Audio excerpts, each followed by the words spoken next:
반갑습니다. 제 질의 시작하기 전에 잠깐 시간 멈춰주시고 우리 한국주택금융공사 사장님 마이크를 좀 잡아주시든지 나와주시죠. 마이크 있으십니까?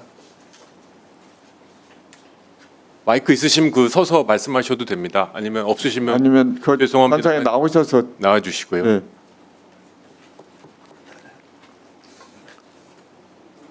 이쪽으로 나오셔요. 오른쪽으로. 예. 네, 거기. 예, 반갑습니다.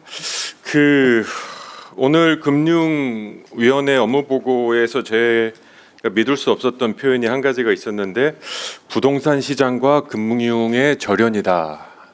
우리 한국주택금융공사 사장님 동의하십니까?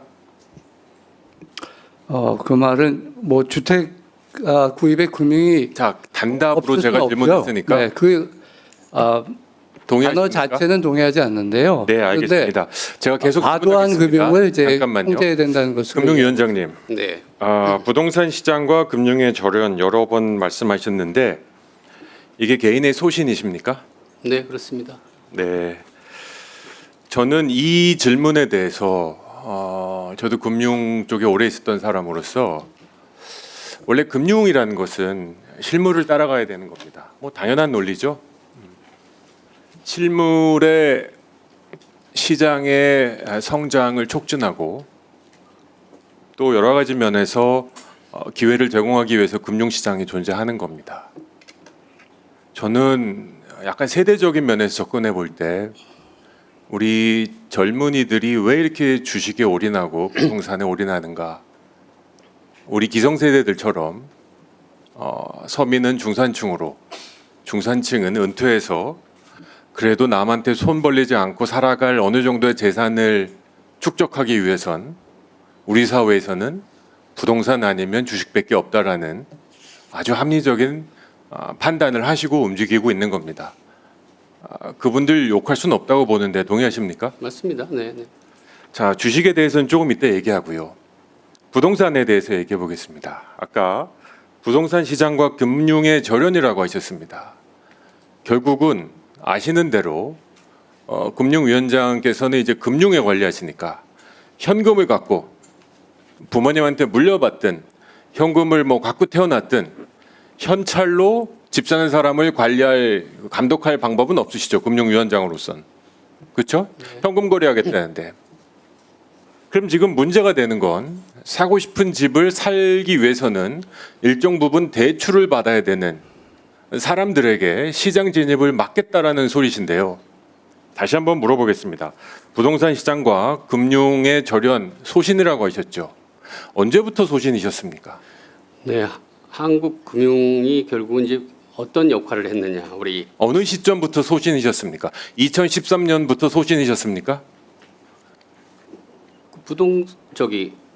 그 금융이 부동산을 자극하거나 이런 쪽으로 이용돼서 결국 한국 경제에 어떤 생산적인 역할을 했는지 그런 부분에 대한 역작용들이 많이 나오는 거니까 그 뭐 저뿐만 아니라 이 가계부채가 이렇게 많이 큰 나라에 대한 뭐전 세계적인 지금 어떤 뭐 같은 시각이라고 저는 봅니다. 그러면 2013년에 본인께서 제네바 유엔 대표부로 파견 갔을 때 개포동 주공 1단지를 8억 5천만 원에 살 때 전세를 끼고 사실 때 그리고 3억 5천만 원의 주택담보대출을 받으실 때 지금의 LTV 기준으로는 절대 안 되는 나이도 46세였기 때문에 청년도 아닐 때 그걸 살 때는 부동산 시장과 금융의 절연은 우리 금융위원장님의 소신 아니었습니까?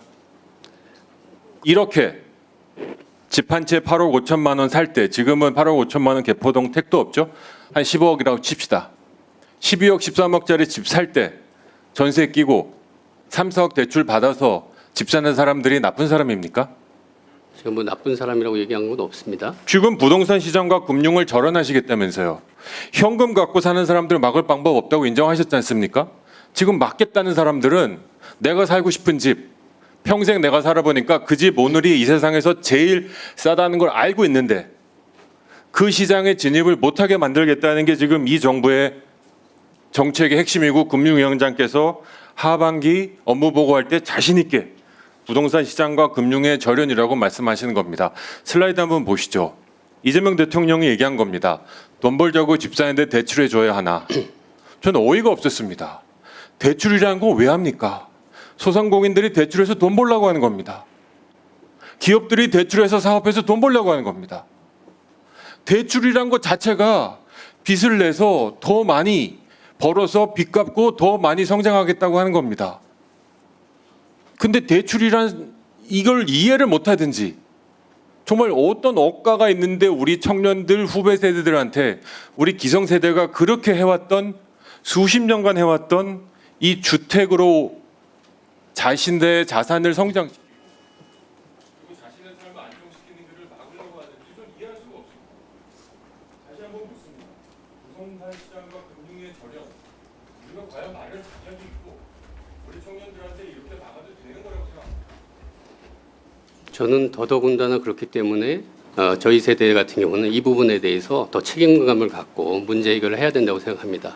결국은 대출이 이렇게 풀렸을 때 과연 그 거시경제 전체적이나 국민경제 전체적으로 봤을 때 과연 이것들이 부동산 가격을 자극하고 다시 부동산이 불안해지고 그럼 점점 더 어떻게 보면 주거 사다리가 멀어지는 이런 구조들을 계속해서 저희들이 양산하는 게 맞는지 이런 그 총량 관리라든지 전체적인 건 하는 거고 대신 말씀하신 대로 실거주자가 자기가 그 열심히 노력해서 하는 이런 부분들은 당연히 지원해 줘야 되는 거죠. 그게 저는 다르다는 건 아닙니다. 과연 과도하게 부동산을 너무 많이 가서 이게 우리 사회에 부작용을 낳는 이런 부분들을 과연 금융이 과연 이렇게 같이 가는 게 맞는 거냐. 보다 더 좋은 쪽으로 우리 사회 생산적인 걸 해서 금융의 자금의 용도가 보다 생산적인 거, 기업의 성장을 돕고 거기서 일자리가 나오고 소득이 나오고 그래서 청년들한테도 도움이 되고 그다음에 필요한 부분들은 실수요자들은 또 해주고